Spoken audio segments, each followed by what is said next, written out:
All right, so good morning. I'm Aaron Burns, and I'm here today with my teammate, Rebecca McKenna. And before I begin, I wanted to say and thank Dr. Dewan for such an honor to be here presenting before you and to be considered with the outstanding research that you've already seen this morning. So let me begin with our project. I want to introduce our undergraduate research with the Colorado Springs Police Department and our development of their repeat offender model. So I'll show you a roadmap, kind of show where we're going to go today. I'm going to spend a lot of time on the model development, which was our actual project, and then the results that we were able to pull from our model. But first, I want to take you back to the year 2002 and the movie Minority Report, which starred Tom Cruise, shown here on the slide. And he played the role of a futuristic detective. And his goal was to use a group of psychics that would help him identify repeat offenders before they actually committed the crime, so he could go into their houses and arrest them before they caused any damage. And our model is essentially the psychics in the movie. So there's some similarities, some differences as well, but hopefully that's a good baseline to show you where our presentation is going to go and keep us all on the same page. So as I mentioned, we started this project just last year in the senior year of undergraduate study, and the Colorado Springs Police Department, which I'll refer to as CSPD from now on, came to us with a proposal. And their proposal was to create a model that would identify low-level repeat offenders that they hadn't been able to identify in the system before. So you can imagine there are frequent offenders that they're aware of, but there were some people that could be potentially hiding in dark places, offending in different categories, and we wanted to be able to pull them out of the noise. And so we took the project, and our goal was to create this model that would be very statistically based and would provide us unbiased results. We didn't want to use any sort of profiling on any kind of race, age, or gender. Instead, wanted the mathematics to point us to the people that we should investigate with our spare time. And then that way, CSPD could use their resources appropriately, take their officers and their investigators, and investigate the people causing the most harm in Colorado Springs, and then hopefully make a positive impact. That was our entire goal. And then one of the larger limitations on our project was our time frame, and Operation Graduation was in full effect for us as seniors, and we needed to complete this project by May of this year, and we got it in about the Thanksgiving timeframe. So that limited our project, as you'll see here in just a little bit, but we still had some strong results at the end. So very thankfully, we had great clients coming from CSPD, and they had a well-defined scope for our model.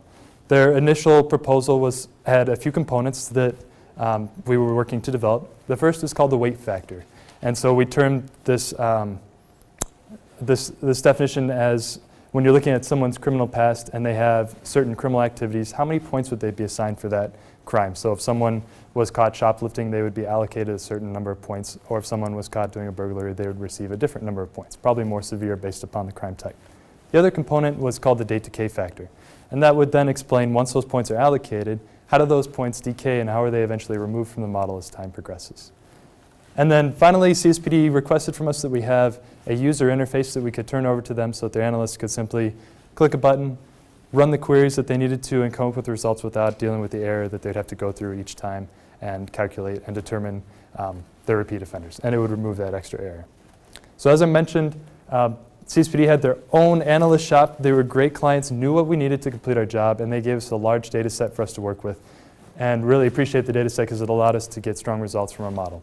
Here's just a quick snippet of the data. And you can see here that each row essentially represents a police report that was in the data from somewhere between 1999 and 2012. And associated with each police report were 40 or 50 attributes, only a few seen on the slide. But the most important to our research were the unique identifiers that would help us track criminal pasts, the different crime type associated with that police report, and then the date since that police report was filed or that incident occurred.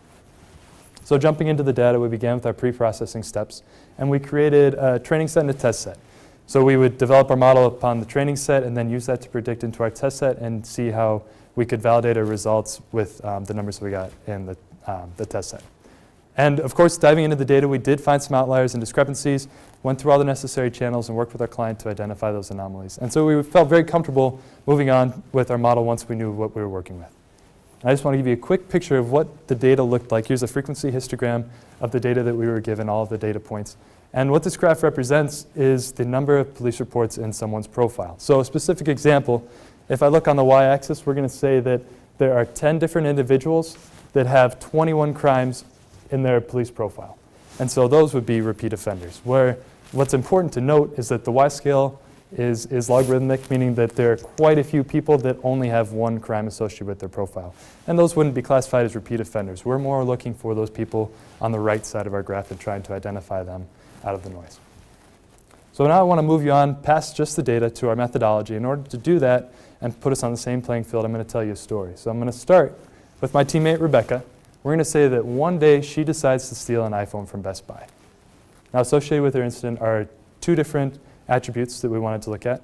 The first is the date since that occurred, so we're going to say this event occurred 50 days ago.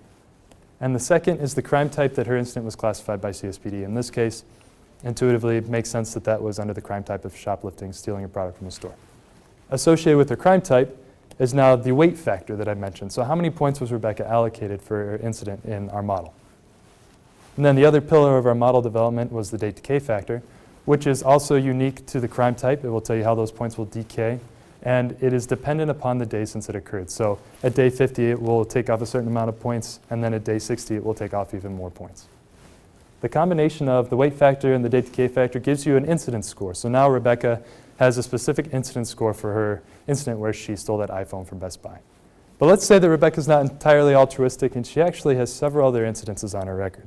Say that she also stole a computer, also burglarized a home, and was finally caught with drugs. So this is her entire criminal history that's in CSPD's database. Now we wanted to develop some metrics above just an individual incident score so that we can compare criminals. And so we began to look one level above the incident, and we looked at the specific crime types.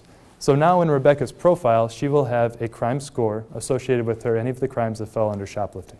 And so in this case, she had two incidences, and those incident scores will combine to give her a crime score for shoplifting.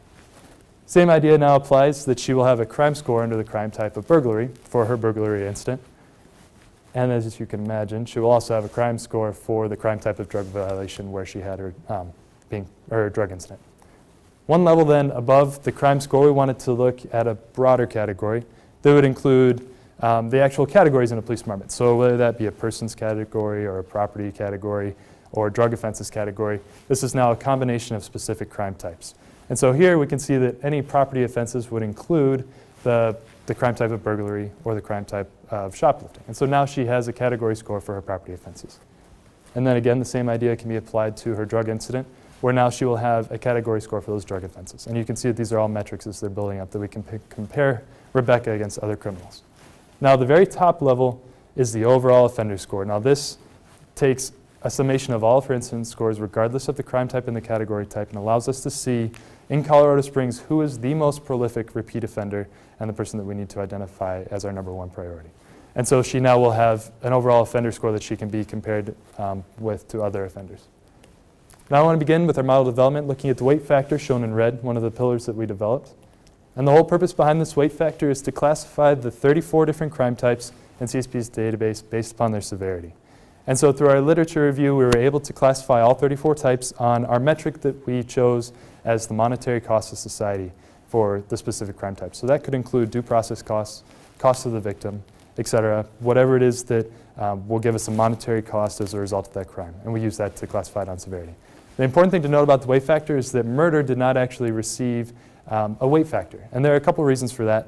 The first reason is that its monetary cost of society was so large that it actually skewed the rest of our weighting. The cost was so high compared to the next one that it really distorted our weight factors. Second, very thankfully, there are very few murders in the Colorado Springs region, and so it wasn't as important. And then third is the fact that if there is a repeat offending murderer in the region, we know that that's our target, and you're not going to go to the repeat offender to identify that person or figure out who it might be. So working with our client, we decided to simply indicate yes or no if that person had a murder on their record. And then shown on this slide are our finalized weight factors in the model. So in the white cells are the 34 different crime types, and then in the colored cells are their associated points based on a 1 to 100 scale. So when Rebecca had her shoplifting event, you can see on the far right in the green cell, she would receive 1.5 points. Then let's say, for instance, when she had her burglary incident, up on the top, you can see that she would receive an additional 2.7 points. And you can imagine how this point total would continue to rack up as you committed more and more crimes. Now the other component to the model is how would these points that she's allocated decay over time? And that's the other pillar shown here in red, the date decay factor. So the whole purpose behind the date decay factor is to place a stronger emphasis on events that have just occurred.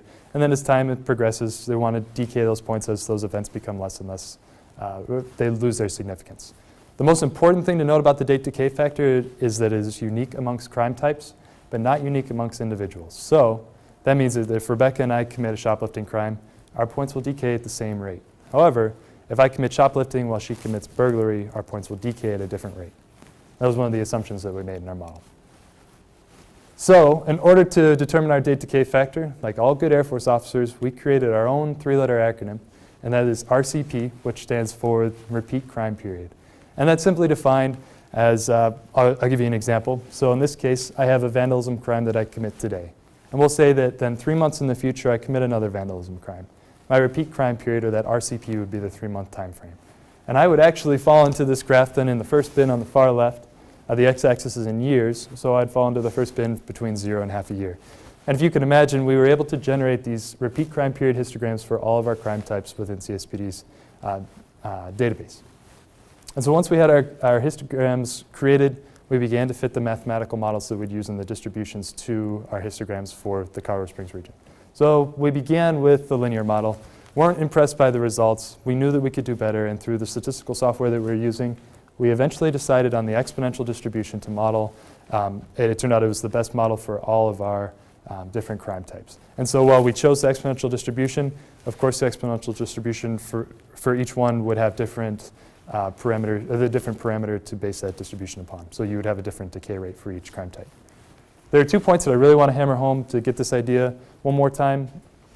The first is when time is 0, it's barely elapsed, and the crime was just committed. So this crime is very significant in CSPD's database, and you want the offender to retain as many points as possible so that they become a significant person in the database.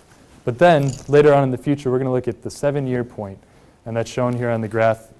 This specific incident is no longer important or no longer as important, and so we want the points to be associated with it to be negligible. Now, we acknowledge that the selection of the exponential distribution may be a statistical weakness of the model, but due to the time constraint and in order so that we could expedite the model to CSPD, we selected it. And really, there are some benefits to choosing the exponential. Number one, it was a great improvement over the linear distribution or linear model fit. And then second, it's easy for us to put into our model, use access that has an exponential function so that we could simply change a parameter or leave it open for CSPD to do more research and change a parameter in the future. So we ended up selecting the exponential distribution. So now you've seen how the model was developed with the weight factor and the date decay factor. We then, as I mentioned earlier, have the metrics that we wanted to give to CSPD so that they can run their own queries and develop their own metrics and do their own analysis. And those are shown here in red. And I just reiterate there the crime score, category score, and this overall offender score. So the way that our model can access these is through an access user form, this graphical user interface that we created and access. And the 3 metrics that I just presented to you are shown on the radial buttons on the far left. And by clicking those, you'll run the queries that will output the results to the analyst. On the far right side of the GUI are the actual selection and drop-down boxes, so you can select your category type or your one or multiple crime types to do your analysis. And then the final portion that I'd like to just hit on, I mentioned that there would be no profiling or any kind of bias in the model. And these filters for race, gender, and age were only an add-on at the very end because CSPD wanted to have the opportunity to, if they knew specific information about an offender that person was of such race, gender, and age, they could filter the results even further, but it's not used for any kind of bias purposes.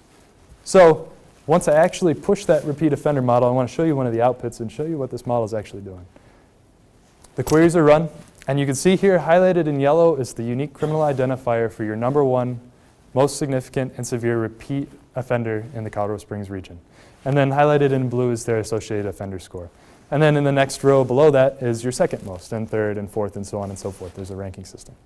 Now it's important to note that, and an assumption that we made is that this model and the offender scores associated with it only are there to help create an ordinal ranking. So they're only there to tell us who is number 1 and who is number 2. Not to say that this person has double the offender score points, that means they're twice as severe an offender. That was not something that we could assume from the model, so we just use this as a ranking system to tell you who you should prioritize your efforts towards. So this is your overall offender score for all of Colorado Springs. Also want to show you what happens when you push the category button and select the person's category. Now you see a unique list of just those that have committed your category crime. So if there's a police unit that's specifically focused towards category, towards the person's category, they can look just at these criminals and figure out who they need to target. And then you can look even more specific into the specific crime type. So say you're looking for a shoplifter, or you suspect that there may be a shoplifter that's associated with other crimes. You can look now at a totally unique list that gives you your ranking of your top shoplifters. Now, as an added bonus to the model, we also added the capability to look into an individual's record. And this is the most prolific repeat offender that I showed you in the overall model score. It's a little hard to see. He or she has 4 events of aggravated assault that occurred very recently. So that's the reason they're at the top. They had very severe crimes that have had very little time for their points to decay. So that would bring them to the top of the model, and they would be a high threat to CSPD and someone that we should allocate our resources towards. So now you've seen what the model can do. Do you believe that it's doing it correctly? And so we went through our verification process. We would calculate all of our equations on hand, double check them in Access, and go through our data file to make sure that there were no anomalies and Access was performing the way that we did. It's a relatively simple system, so it didn't take us too terribly long, and we were able to fully verify the model that it was acting as we intended it to. Now the key portion is the model actually providing significant results to the user. And so for our validation, this is how we were able to prove our validation. We took 2 test cases, one in the training set, but I'm going to more focus on the one in the test set. What we did is we ran our model for those dates and times and then classified who the model predicted if they were in the top 5% or the top 10% or the bottom 85% of predicted repeat offenders. Then shown in the table, I'm going to direct your attention to the bottom right, to the red cells. We then, from that test case, we would then look 2 weeks into the future, 1 month into the future with our data, and then finally all the way 12 months or a year into the future, and see what percentage of the people predicted were still committing crimes in the Colorado Springs region. And this is where we found some interesting results. So from the top 5% that we identified from our original test case, 1 year in the future from that test case, if you can see in the far right, 6.4% of the crime was responsible from that top 5%, meaning that that top 5% is causing more than their fair share of crime and damage in the Colorado Springs region. Meaning that if Colorado Springs had identified those people a year previous and allocated resources towards finding those people that they hadn't been able to identify, we would be able to substantially decrease the amount of crime in Colorado Springs region. The other important metric to take from this graph is the amount of new and unknown offenders. And you can see in the very bottom right corner that there was almost 85% of which were new and unknown offenders. And ultimately, those are nearly impossible to predict, because how can you really decide that someone is going to come off the street and go shoplift a store that day? You would truly need the psychics from the movie in order to do that kind of research. But since that wasn't available to us, our best option then is to give CSPD an option to use the data they already have, use our model, and then act on the people that they already know are within their system. And so we pitched these results to CSPD, and they found them very intriguing, and they helped us implement the model in May of 2013, and Operation Graduation was a success.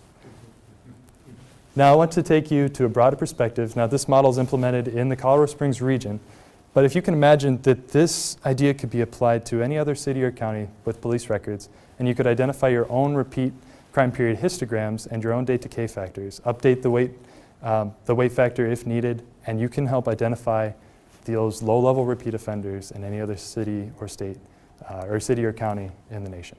And so there's this diverse applicability that's an option now, or an area for further research with our model. Now working through the model, we did identify some areas for further improvement.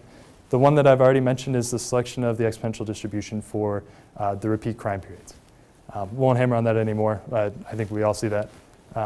The second is the geographic component. We really wanted to do something with GIS to maybe pinpoint where these crimes were occurring, and we had that data, but CSPD, our client, said that that was beyond our scope for the project. Just wanted us to focus on the development of the model. So an area for further research. There's always improvement that can be done on the weight factor, more research perhaps, more literature review, or potentially selecting a different metric, and that's always an option. And then finally, we really wanted to incorporate incarceration time into our data to really hone our results. But unfortunately, the incarceration data was stuck in the judiciary system in Colorado Springs, whereas we were working with the police department. And the data wasn't combined yet, and it wasn't an option, so that was out of our scope. So as I prepare to open up for questions, I'm going to leave this quote up on the board. It's from our client here in September, just to show where this model is actually being implemented and that it's actually being used in the Colorado Springs region today. So So with that, I'm going to open up to questions. Rebecca and I are here to field them for you. Thank you.